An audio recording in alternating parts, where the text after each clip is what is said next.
एक स्टूडेंट ने कमेंट्स किया था कि मतलब क्या इस मेंस में आंसर राइटिंग करते समय पेन का भी रोल होता है? तो मतलब आपने कौन-सी पेन यूज़ किया था या फिर पेन का कहीं न कहीं आंसर राइटिंग पे इफ़ेक्ट पड़ता है कि नहीं?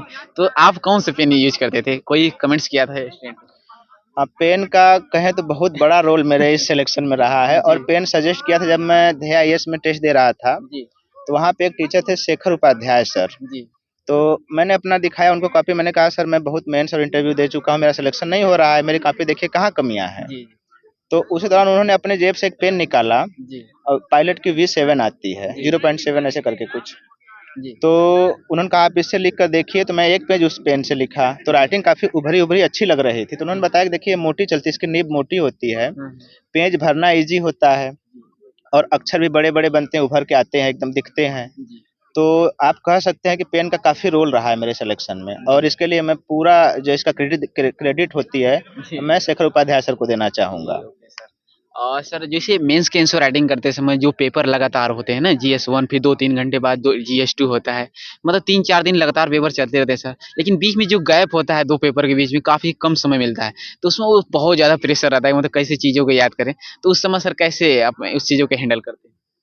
देखिए जो गैप मिलता है दरअसल हमें उसमें बहुत पढ़ने का प्रयास तो बिल्कुल ही नहीं जी, करना चाहिए। आप आराम से निकलिए, कुछ खाने-पीने को ले गए हैं तो खाना-पीना करिए, जी, 10 मिनट आँख बंद करके बल्कि रेस्ट कर लीजिए कहीं बैठ के। जी, और फिर भी लगता है कि नहीं कुछ टॉपिक हमें देख लेना चाहिए क्विक जी, रिवीजन के लिए, तो जी, अगर आपका शॉर्ट नोट्स कुछ हो, जी, तो कुछ 2-4 बातें देख लीजिए। आप ये मत सोचिए कि नहीं पूरा सिलेबस रिवाइज़ कर लें उसी में। जी, अगर आप ऐसा कोशिश करते हैं तो आप अपने आप को थका देंगे, जी, क्योंकि अभी शाम को पेपर होना, अगले दिन फिर पेपर होना जी, है जी, ना?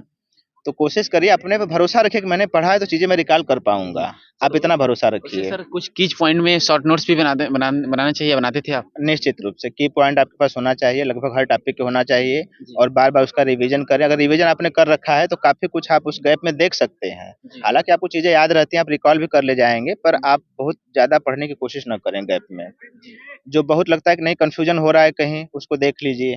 जी। वहाँ पे क्वेश्चन अननोन रहते हैं ना, कोई वैसा नहीं रहता है बीए और एमए की तरह के क्वेश्चन मालूम रहता है, यही पूछना है। क्वेश्चन जी। अननोन रहते हैं, आपको आंसर जनरेट करना होता और है। Okay sir. सर जो क्वेश्चन नहीं आ रहे हैं अभी जो मेंस का प्री यूपीएससी का भी मेंस होने वाला है और जो पीसीएस का भी, तो जो क्वेश्चन नहीं आ रहे हैं उनको कैसे आप हैंडल करें? उसको कैसे लिखना चाहिए? या फिर आप कोई क्वेश्चन छोड़ देते हैं? ऐसा कभी भी हुआ कि मतलब आप क्वेश्चन छोड़ कर आ गए?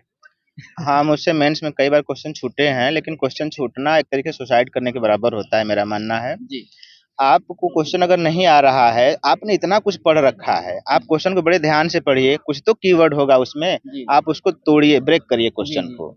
और जो-जो कीवर्ड आपको समझ में आ रहे हैं, उनको डिफाइन करिए, कुछ आपके पास डेटा हो, रिपोर्ट हो, तो उससे सपोर्ट करिए उसको। हुँ, कुछ एक डायग्राम वगैरह, विशेषता वगैरह कुछ दे दीजिए जी, और जहाँ कुछ नहीं आपको मान लो 12 नंबर का क्वेश्चन है, जी, तो आपको जहाँ 0 नंबर मिलने की संभावना थी, वहाँ 4-5 नंबर तो आपको मिल ही जाएँगे। बस जी, आप उसे उसको ब्रेक करिए क्वेश्चन को, इतना समझिए कि नहीं कैसे ब्रेक कर सकते हैं, कैसे डिफाइन कर सकते हैं। जी। एकदम से मत छोड़िए किसी भी प्रश्न को। और सर जैसे